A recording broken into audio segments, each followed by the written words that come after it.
आ जाओ इतिहास के दीवानों। आज शाम यूट्यूब पर एक लड़का जो सपना देखता था कि वह किसी को समझा पाएगा, क्या वह किसी को पढ़ा पाएगा या अपनी कही गई बात किसी को दिखा पाएगा, अब वो मूड में आया है। फर्क नहीं पड़ता आप बूढ़े हो या फिर आप बच्चे, फर्क नहीं पड़ता आप महिला हो या फिर पुरुष।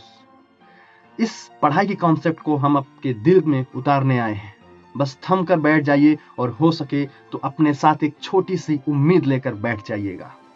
आज वो होगा जो आज तक नहीं हुआ। ये वीडियो अगर वर्तमान में इतिहास का अनुभव नहीं कराया तो कहिएगा। बहुत अच्छा लग रहा है आज आप सभी को देख के। पहली बात मैं एक चीज और क्लियर कर देना चाहता हूँ, ये सिविलाइजेशन की वीडियो किसी भी कंपटीशन के लिए नहीं है, किसी भी एग्जामिनेशन के लिए नहीं है, किसी भी सिलेबस के लिए नहीं है। अगर आपका मन करता है तो आप इस वीडियो को देख सकते हैं। अगर मन हो तभी पढ़िएगा, कोई बात नहीं, कल पढ़िएगा, मगर पढ़िएगा जरूर। तो अब शुरू करते हैं हम सिविलाइजेशन का दूसरा वीडियो, जिसे हम सब वेद यानी कि वैदिक सिविलाइजेशन बोलते हैं। और सबसे पहले आप सभी का शुक्रिया इतना प्यार और सपोर्ट के लिए। तो चलिए पन्ने को पलटते हैं और देखते हैं क्या लिखा गया है स्क्रिप्ट में। गूगल, किताब, विकिपीडिया और हर जगह से समेट कर एक कर आपके सामने एक अलग अंदाज में परोसने की हिम्मत करने चल रहा हूँ। प्यार और दुआ दोनों साथ बना कर रखिएगा। वैदिक सिविलाइजेशन यानी कि वैदिक सभ्यता लगभग 1500 से 600 ईसा पूर्व एक प्राचीन भारतीय संस्कृति थी जो इंडो आर्यन प्रवास की नींव पर बनी थी। वेद सनातन धर्म के प्राचीनतम और आधारभूत धर्म ग्रंथ हैं। और मजे की बात यह है, वेद, वैदिक अनुष्ठान और उसके सहायक विज्ञान वेदांग कहलाते थे। और ये वेद तक्षशिला, नालंदा और विक्रमशिला में पढ़ाए जाते थे। मतलब ये पहले इन सारे विश्वविद्यालय में पढ़ाए जाते थे। वेदों को समझना प्राचीन काल से ही पहले भारतीय और बाद में संपूर्ण विश्व भर में एक वार्ता का विषय रहा है। इसको पढ़ने के लिए 6 अंगों शिक्षा, कल्प, निरुक्त, व्याकरण, छंद और ज्योतिष के अध्ययन और उपांगों जिनमें 6 शास्त्र, पूर्व मीमांस, वैशेषिक, न्याय योग, सांख्य और वेदांत व 10 उपनिषद ईशवास्य, केन, कठ, प्रश्न, मुंडक, मांडुक्य, ऐतरेय, तैत्तिरीय, छंदोग्य और बृहद्रक आते हैं। प्राचीन समय में इनको पढ़ने के बाद वेदों को पढ़ा जाता था। प्राचीन काल के ऋषि वशिष्ठ, शक्ति, पराशर, वेदव्यास, जैमिनी, याज्ञवल्क्य, कात्यायन इत्यादि ऋषियों को वेद के अच्छे ज्ञाता माने जाते थे। अब हम आगे चलते हैं कि वैदिक सिविलाइजेशन को किस तरीके से हम कंप्लीट करने की कोशिश करेंगे और किस तरीके से मैं आपके सामने इस वैदिक सिविलाइजेशन को रखूंगा। तो जरूर वीडियो के कमेंट में बताइएगा कि ये वीडियो आपको वैदिक सिविलाइजेशन समझाने में हेल्प की है या फिर सिर्फ आपको बहकाया है। इस कमेंट में आपका ही जो व्यवहारिक अनुभव है वो साझा करिएगा। तो हम स्टार्ट करते हैं अब वैदिक सिविलाइजेशन। अब हम वैदिक सिविलाइजेशन की तरफ चलते हैं। The Vedic age divided into 2 groups, the early Vedic age यानी कि 1500 to 100 BC and the later Vedic age यानी कि 100 to 600 BC. Aryans are said to be the original authors of Veds. The Veds are the reference that provides us with a glimpse of the Vedic civilization. An inscription from Central Asia, 1400 BC, mentioned Vedic gods like Indra, Varun, Mitra, Natasha supporting their Central Asian origin. Shruti. एक second. Ved is derived from the Sanskrit word, yani ki Ved, meaning having excellent or superior knowledge. It is said that God directly instructed Vedas to authors and they are Shruti. Smriti are recollection of memories. श्रुति और स्मृति क्या होती है इसको समझने की कोशिश करते हैं। श्रुति यानी कि literature comprises the 4 Vedas and Samhita, the Brahma, Upanishad and आरण्यक। श्रुति का मतलब ऐसा होता है कि सब लोग ऐसा बताते थे कि वेद को लिखा नहीं गया है, गॉड ने बोला, किसी ने सुना और उसको सुन के लिखा है। तो इसको हम सब बोलते हैं श्रुति। सुनकर जिस भी काव्य की रचना की गई हो, उसे हम श्रुति बोलते हैं। स्मृति आर रिकलेक्शन ऑफ मेमोरीज, फिर उसको स्मृति मतलब अपने मेमोरीज में उसने स्मरण किया, उसको अपना एक इमेज बनाया। इमेजिनेशन पावर, इमेजिनेशन आप बोल सकते हो फोटोग्राफिक मेमोरी, इमेजिनेशन मेमोरी, इस हिसाब से उन्होंने लिखने की कोशिश की। Vedas are divided into 4 groups, the Rigveda, Samaveda, Yajurveda and Atharvaveda. 4 type के वेद को हम सब जानते हैं और वेद को हम 4 ग्रुप में बांटे। जो पहला वेद था उसका क्या नाम था? ऋग्वेद। दूसरे वेद का क्या नाम था? सामवेद। तीसरे वेद का क्या नाम था? यजुर्वेद। और चौथे वेद का क्या नाम था? अथर्ववेद। ऋग्वेद में क्या था? Rigveda means to praise knowledge. Rigveda contains 10,600 words and 1028 hymens and is composed between 1800 to 1100 BC. It is divided into mandalas or the 10 books. Mandals 2nd to 7th, it is considered the oldest and is called the family mandals. Samved क्या होता है? Samved means melodies or charming. Samved was composed around 1200 to 800 BC. It contains 1549 verses except for the 75 verses inherited from the Rig Veda. There are two types of Upanishad in Samved, Chandogya Upanishad and Kena Upanishad. Yajurved क्या होता है? Yajurved means to worship knowledge and sacrifice. It was composed between 1100 to 800 BC. Yajurved is divided into two groups: Krishna, black dark; Shukla, white or bright. Krishna Yajurved comprises prose and poetry like Katha, Maitrayani, and Taittiriya and Kapisthala Samhita. Atharvaved में क्या? Atharvaved means the Tatpurush, composition of Atharvan, an ancient sage and his knowledge. Atharva Ved contains 730 hymns, 6000 mantras and 20 books. It was composed of 1000 to 800 BC. The two surviving revised editions of Atharva Ved are Papil and the Shaunakya. The book contains secrets of magic and is 3 Upanishad. अब आगे चलते हैं और देखते हैं क्या होता है ऋग्वेद में। अभी जो मैंने मैंडल्स का जिक्र किया था ऋग्वेद में, मैंडल्स फर्स्ट और seventh and are 10th are considered the later edition. The 10th mandals throw light on the energy of the Chaturvarna system. This hymen is known as the Purushokta hymen. The book unravels the world's secrets like the origination theory, lay emphasis on gods and gives types of leads to successful and peaceful life. Hymen in the Rig Veda are known as Sukta. According to the book, Prajapati was original creator. इस book के हिसाब से कि जो प्रजापति थे वो original creator थे. The most revolt deity into the book is Indra. Besides Indra, Varun and Surya are also find repeated mention in the book. Lord Shiva and Lord Vishnu are also mentioned in the scripture. Hotri was the rector of Rigvedic. ये मतलब basically आपको ये बताने की कोशिश कर रहा है कि कौन से गॉड ने इस नेचर को बनाया था.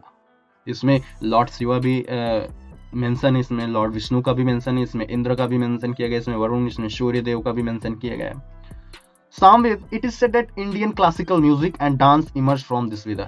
इस वेद से आप म्यूजिक और डांस को सीखने की कोशिश करेंगे. Samaveda is the power house of chants, मतलब भजन नहीं, क्या बोलते हैं उसको, जप करना, किसी भी नाम का जप करना. जैसे राधा राधा हो गया, कृष्ण कृष्ण हो गया. आप किसी भी गॉड को अगर आप इमेजिनेशन करके उसका भजन करते हो, उसको जप करते हो, तो इस वेद को हम सब क्या बोलते हैं, power house of chants. The text are larger than in the Rigveda. इसके टेक्स्ट बहुत बड़े हैं, किसके कंप्राइज, ऋग्वेद के कंपेरिजन में. There are 3 revised edition of Samaveda, Kauthima, Ranayana and Jamyana. The whole Ved is divided into parts. Part first includes Gana and part second includes Arika. The main motive of the Ved is not to read but to be felt or listened to like music. Udyog tribe was the rector of Samveda. मतलब सामवेद का ये कहना है और इनका ये मतलब मानना है कि वेद को सिर्फ पढ़ो मत, उसको आप एक जप की तरह बल्कि समझो, उसको फील करो. बहुत अच्छी बात इन्होंने बोली कि किसी भी चीज को सिर्फ हमें देख के खुश नहीं हो जाना है, बल्कि सोचना है कि इसको हम किस तरीके से अपने दूसरे काम में यूज कर सकते हैं. हम जब कोई दूसरा काम कर रहे हैं, क्या ये उस वक्त इसको यूज कर सकते हैं. अगर आप उस वक्त, जैसे आप कभी जानते हो, अगर आप जब अकेले में रहते हो तो आपके मुंह से कोई ऐसा गाना निकलने लग जाता है, आप गाना गुनगुनाने लग जाते हो. भले ही वो गाना आपको याद ना हो, लेकिन वो गाना आप गाने लग जाते हो. किसकी बदौलत? क्योंकि आपने उसको फील किया, आपने उसको सुना है, आपने उस पर समय दिया है, इसलिए आप वो गाना गुनगुना रहे हो. सेम यही बात आप हर चीज पे लागू कर सकते हो. आप कोई भी चीज पढ़ रहे हो, आप फिजिक्स पढ़ रहे हो, केमिस्ट्री, मैथ्स, कोई भी चीज पढ़ रहे हो, आप उसको बस समझो, देखो, फील करो. क्या क्वेश्चन या क्या इस क्वेश्चन की हम और अलग तरीके से समझ सकते हैं, क्या इस क्वेश्चन को हम कुछ और काम करते हो समझ सकते हैं. तब आप समझने की कोशिश करोगे. यजुर्वेद क्या होता है? Shukla Yajurveda comprises poetry like a Vajasaneyi Samhita. Vajasaneyi एक संहिता है, उसकी तरह एक पोएट्री की तरह इन्होंने मतलब इसमें पोएट्री की तरह है। The main role of this Veda is conduct ritualistic practice. The Yajurveda is written in prose format and contains hymens and proceeding regarding sacrifice and rituals. The oldest partition of Yajurveda contains about 1875 verses and is mostly taken up from the Rig Veda. The middle portion comprises Satpat Brahm. It is a types of commentary of Shukla Yajurveda. The younger portion, we said, एक second, the younger portion comprises Upanishad like Brihadratha Upanishad, Taittiriya Upanishad, Maitrayani Upanishad, Isha Upanishad. ये एक younger कंप्रोमाइजेस उपनिषद के तौर पे माने जाते हैं। अब आगे चलते हैं और आपको बताने की कोशिश करूंगा। आपको मैंने the literature foundation of Vedas आपको मैंने बता ही दिया, संस्कृत से आता है। ऋग्वेद सामवेद बता ही दिया, यजुर्वेद भी बता दिया। अब लास्ट है अथर्ववेद। क्या हो अगर मैं बोल दूं the Veda of everyday life. Atharvaveda क्या है? क्या हो अगर मैं बोलूं जो आपकी एवरीडे लाइफ में यूज होता है वो अथर्ववेद है, तो आप सब एक बार चौंक जाएंगे, क्या बात करो यार, मतलब रोज जो हम सब काम करते हैं उसमें अथर्ववेद का इस्तेमाल करते हैं। हाँ, किस तरीके से इस्तेमाल करते हो ध्यान से सुनिएगा। Quite different from the other three, contains spells, charms and magical remedies to world of diseases, evil and bad luck. It offers deep insights into ancient folk medicine and daily folk. The layers of Vedic literature, each Ved is further subdivided into 4 layers, tracking the intellectual evolution of the era from simple rituals to high philosophy. देखो, पहली बात तो मैं ये जो वेद का आपके सामने वीडियो बना रहा, इसको मैंने बहुत सारी जगह से पढ़ा। मैंने बुक से पढ़ा, मैंने विकिपीडिया से पढ़ा, मैंने गूगल से सर्च किया, हर जगह से मैंने पढ़ा और एक पैटर्न में इसको लिखने की कोशिश की और बहुत आसान भाषा में, पहले हिंदी में फिर इंग्लिश में, फिर हिंदी और इंग्लिश को मर्ज करके भी बताने की कोशिश की। वेद हमारे लिए क्यों जरूरी है? क्योंकि जब आप वेद पढ़ोगे ना, तो जो आपके अंदर एक किसी भी चीज को लेके मान्यता है, किसी भी चीज को लेके आप जो मानते हो, वो आपका भ्रम दूर हो जाएगा। किसी भी कहने पे don't influence by any influencer, किसी भी don't get influence by any influencer. बहुत ही अच्छी बात है कि किसी भी इन्फ्लुएंसर के द्वारा आपको इन्फ्लुएंस नहीं होना है। आप जो कर रहे हो ना, उसको एक बार अच्छे से उसकी तहकीकात कर लो, उसको एनालिसिस करके उस चीज को करो। बहुत ही अच्छा काम है। पता है, जब मैं अब सिविलाइजेशन पढ़ रहा हूँ ना, तो मुझे अब पता लग रहा है कि जिस चीज को हम प्रेशर समझते थे यार, वो तो खिलवाड़ है भाई। बहुत बहुत अच्छे तरीके से आप उस चीज को टैकल कर सकते हो, उस चीज को चेंज कर सकते हो। मतलब आप समझ सकते हो कि आपकी माइंड के ऊपर किस तरीके का एक बोझ डाला हुआ है, उस बोझ को हटा सकते हो आप पढ़ के, आप फील करके, आप समझ के। कोई भी कंपटीशन के लिए वीडियो नहीं था। अगर वीडियो आपको अच्छा लगा होगा तो इस वीडियो को लाइक करना, शेयर करना, हो सके तो इस वीडियो को यार व्यूज में कन्वर्ट करो। 18 व्यूज, 20 व्यूज, 25 व्यूज, अच्छा लग रहा है मुझे, बहुत अच्छा लग रहा है। अगर आप 20 व्यूज में 10 लोग एकदम सीरियस देख रहे हो तो मुझे बहुत अच्छा लग रहा है। 4-4 मिनट, 5-5 मिनट आप सब बैठ के देख रहे हो मेरा वीडियो, ये मुझे बहुत ही अच्छा लग रहा है।